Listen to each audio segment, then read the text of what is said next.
owners of vehicles on the one hand and the Northwest Administration on the other, following yesterday's circulation letter of the governor for all vehicles in the region to carry the CEMAC number plate.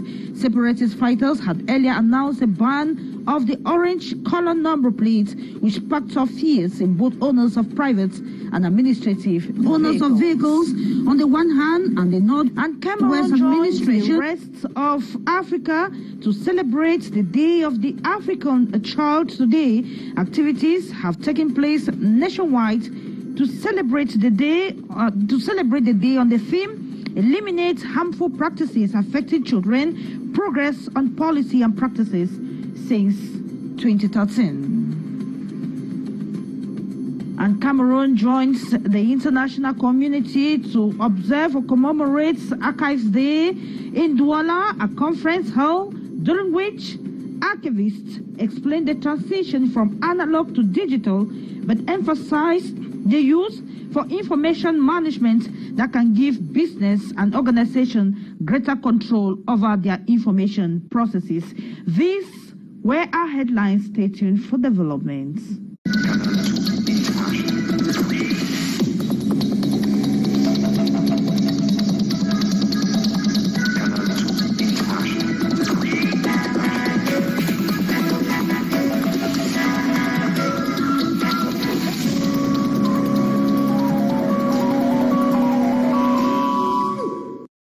We begin in Bamenda with the number plates that could cause a standoff between the Northwest Administration and drivers in that part of Cameroon. The governor of the Northwest region has once again issued a communique ordering car owners to revert to using the CEMAC number plate as identification for their vehicles. And according to a release dated Wednesday, June 15, the Secretary General of the region, Viang Mekala, says the decision has been prompted by the rampant use of flashy and other type of number plates, especially the chassis number. The administrative decision came 15 days after car owners, including administrative vehicles, quietly removed the CEMAC number plates following warning threats from separatist fighters. Let's take a listen to Afu Stephen, who is one of the trade unionists in Bamenda in the Northwest region.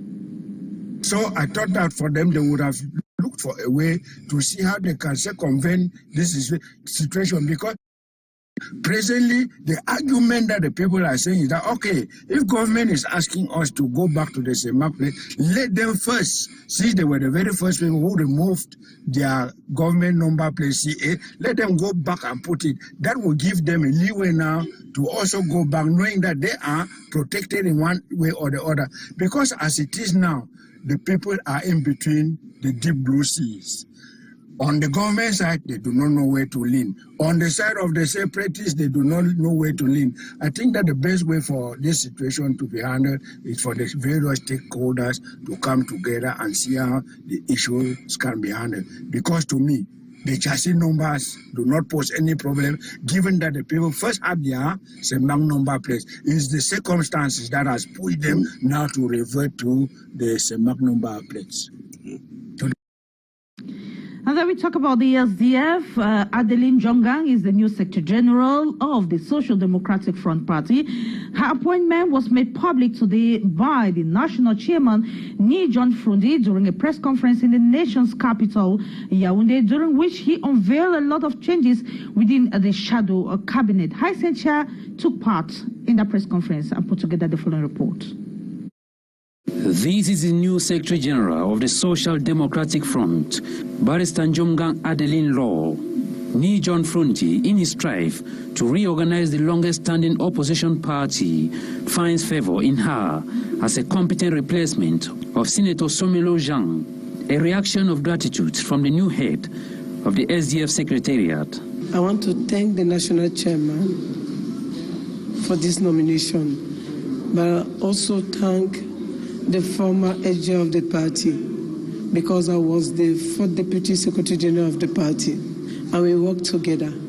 And through him, I learned so much. And today, the chairman gave me the post. we have to work together so that we can move on and work for the party, because today we have to have the party who is strong. Before the men and women of the press, this day, John Frunti equally unveiled the composition of the shadow cabinet, restructuring all the 18 standing committees of the party. Designations have been made into the general secretariat of the party. Members have been co-opted into the National Executive Committee to fill up vacancies. A reshuffled shadow cabinet has been put in place for the president. With regard to some party bigwigs who boycotted the last NEC meeting, or those constantly creating disorder, even at these challenging moments, the chairman has a clear stand on them. Look, the chairman is not a chairman to be begging people. We have to work. And people tell them to come so they work together. It's not a matter of begging people to work.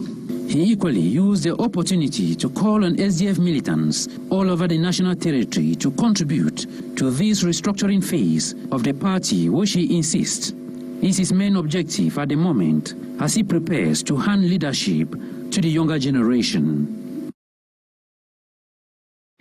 Moments of communion with street children in the nation's political capital, Yaoundé, on the occasion of the Day of the African Child, celebrated this June 16. The social reliance outreach at the Bois Saint-Anastasie was an occasion to listen to their plights, sensitize them, and propose better solutions to their worries. Omokusome gives us more. Sitting in their numbers as street children, enjoying and celebrating like their peers the world over, the Day of African Child. An educational talk, social outreach organized by this young association. The goal, they say, is to listen to the plight of these children who are facing lots of difficulties due to their lifestyle. L'enfant de la rue fait partie intégrante de la République.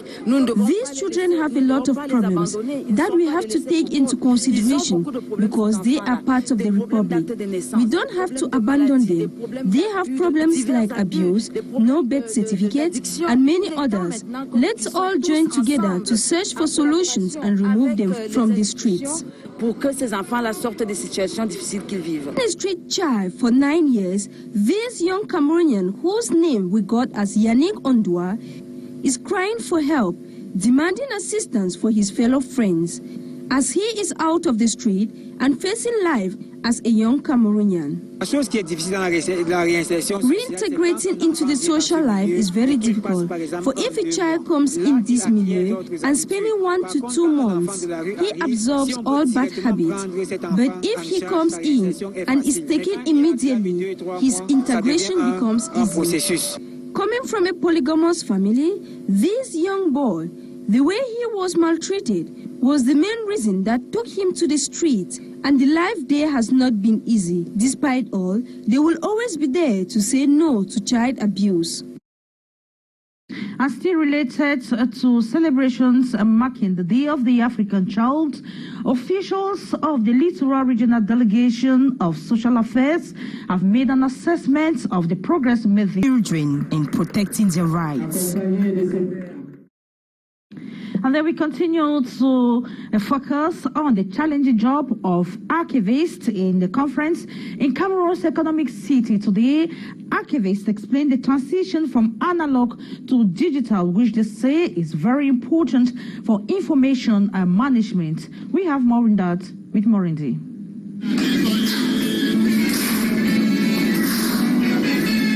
Such moments and recordings can only be captured and preserved by archivists for posterity, a voice not certainly new to Cameroonians. Avec les États membres de l'OCAM, les meilleures relations d'amitié sur le plan bilatéral. At a conference hall in Douala, these archivists showcase the transition from analog to digital. On their desk are optical disc storage medium designed for long-term digital storage. The fact that some of those readers are no more in the market, we are trying to digitalize them, to have them and use them. It's why you have that reader, and then we are using a computer with that type of, how can I call it, that type of materials. We send the sound on the computer, and then we have now digital audio. At the conference hall in Douala, June 16 aims at reiterating the importance of archives. The director of the National Archives, flagged by experts from the Ministry of Finance, highlighted the benefits of records management for good governance and development, as well as the aim to improve the public and private sector's understanding of the necessity of long-term archival preservation and access. The experts equally showcased the unique, extraordinary and rare documents preserved in archival institutions in Cameroon and across the world. These archives professionals face daunting challenges. Amongst the most pressing includes managing electronic documents, devoting more resources to non-textual material, and expanding access and collection development priorities. In spite of the heavy downpour in Cameroon's economic city, Douala, refugees came out in their numbers to clean the city streets. It is part of activities to mark World Refugee Day on June 20. More in the following report. With rakes, cutlasses, wheelbarrows and buckets, these refugees in Cameroon's economic city, Douala, are bent on cleaning the surroundings of the Douala 1 Council and some streets in the Douala 4 subdivision. The heavy downpour is not a hindrance to their commitment. This is a show of their gratitude and engagement to the development of the city. The objective of this activity is to participate to the development of the country. It is because we are refugees, it doesn't mean that we have to close our hands. We have to do something to participate because Cameroon accepts us. The cleanup campaign is part of activities organized by the United Nations High Commission for Refugees in Douala ahead of World Refugee Day on June 20. Les réfugiés sont des personnes comme nous. Refugees are human beings like others. The only difference is their displacement from their country due to security reasons. What they are doing today is a show of their commitment to development. Ce qui fait que vous les voyez aujourd'hui dans cette activité d'assainissement. There are 7,599 refugees in Cameroon's economic city Douala. Amongst them, 4,801 are seeking for asylum. Many feel at home and have no intentions to return, even if security returns. If the security come back, there's no problem. We can go back. But now it is not possible. Apart from the cleanup campaign undertaken by these refugees in 5 subdivisions of the Vori, they also plan to donate blood at the Lekentini Hospital as part of activities to mark World Refugee Day this 2022. The parties of the second mixed commission and the 5th session of the ad hoc commission on border issues have agreed to expand the positioning of their troops along the borders to curb insecurity. It is part of the 18 recommendations that were taken at the end of the Yaoundé deliberations. Biatingamo tells us more. After 3 days of deliberation in Yaoundé, the officials of Cameroon and Central African Republic have decided to put an end to the security threats around their frontiers. The second session of the Permanent Mixed Commission and 5th session of the Ad Hoc Commission on Frontier Issues recommends for proper security, a mixed border patrol, raising the number of troops to be deployed at the border area. Apart of some doubtful legal points, source of misunderstanding, there is really no veritable border difference between the two countries. And as such, the need to clarify the demarcation and delimitation of the common frontier in order to avoid overlapping sovereign and insecure zones. Misunderstanding areas such as Garuabulai, around Garingombo, where armed groups' operations thrive, the officials of both countries are called to dispatch a joint mission. The Commission also recommends measures to cut down on the numerous checkpoints along the areas. So too, the continuation of voluntary repatriation of Central African refugees back to their country of origin encouraged. Cameroon's Minister of Territorial Administration, Paula Tanganji, and the Central African Republic Minister of Territorial Administration, Decentralization and Local Development, Bruno Yapande, co-chaired the closing ceremony, a good representation of not only the two head of states, but their people, fruit of excellent relationship and desire to curb any form of insecurity that can jeopardize their developments. It is with our reports that we wrap up at the 6:15 p.m. primetime newscast on Canal, the International. The French edition will be yours at 7:50 p.m. with Aimé Catherine Mokore. Up next will be the brief, the actuality with Lil Pieju. I will be yours again same time tomorrow. God's willing. Bye-bye.